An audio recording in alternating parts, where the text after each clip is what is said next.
জয় জগন্নাথ বন্ধুরা, কেমন আছেন? আবার চলে এলাম আজকে একটা নতুন রেসিপি নিয়ে।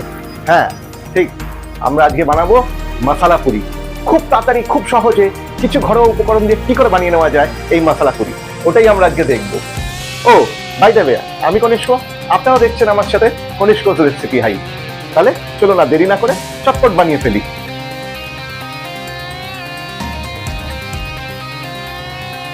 ইনগ্রেডিয়েন্টস লাগছে এই মশলা পুরি বানাতে।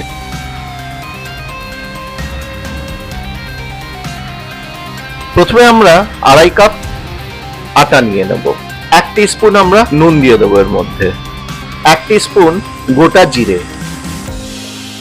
তারপর আমরা নিয়ে নেব চিলি ফ্লেক্স, এরপর আমরা নিয়ে নেব কাসুরি মেথি, এরপর আমরা হলুদ নিয়ে নেব। হলুদটাকে একটা ছোট পাত্রের মধ্যে জলের মধ্যে মিশিয়ে গুলে নেব আগে। ওটা গুলে নেওয়ার পর ওই মিশ্রণটাকে আমরা আটার মধ্যে দিয়ে দেবো, যেখানে বাকি মশলাগুলো দেওয়া হয়েছে। এরপর দিয়ে দেবো আমরা 2 টেবিল চামচ ফেটানো দই। দইটাকে আমি আগে থেকে ফেটিয়ে রেখেছিলাম। এরপর দিয়ে দেবো আমরা সাদা তেল। আমি এখানে সানফ্লাওয়ার অয়েল ইউজ করছি, আপনারা যে কোনো সাদা তেলই ইউজ করতে পারবেন। এবার আমরা এর মধ্যে অল্প অল্প করে জল দিয়ে আটাটাকে ভালোভাবে মেখে নেব। আটাটা আমরা কিন্তু একটু শক্তই মাখব। দেখুন আমার আটা মাখা শেষ। ডোটা এরকম হবে, একটু টাইট হবে। এটাকে আমরা 10 মিনিটের জন্য রেস্টে দিয়ে দেবো। 10 মিনিট হয়ে গেছে। এবার আমরা এই ডো থেকে ছোট ছোট লেচি কেটে নেব পুরির জন্য। হাতের সাহায্যে একটু গোলাকার দিয়ে একটু চ্যাপ্টা করে তারপর ওটা আমরা বেলে নেব। আমাদের সব লেচি বেলা হয়ে গেছে। একটা পাত্রের মধ্যে আমরা সাদা তেল দিয়েছি, ওটাকে প্রিহিট করে নিয়েছি। তেলটা গরম হয়ে গেছে, আমরা এখন লুচিটাকে ভেজে নেব। এবার একটার পর একটা আমরা লেচিগুলোকে তেলে গরম করে আমরা ভালোভাবে ভেজে নেব।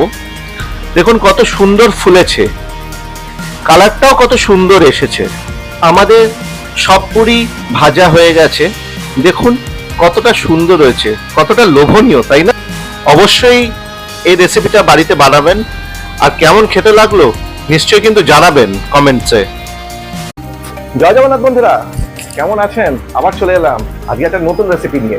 হ্যাঁ ঠিক, আমরা আজকে বানাবো মশলা পুরি।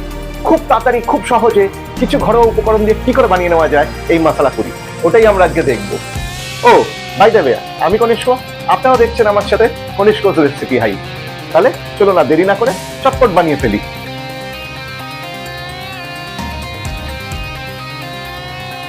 ইনগ্রেডিয়েন্টস লাগছে এই মশলা পুরি বানাতে।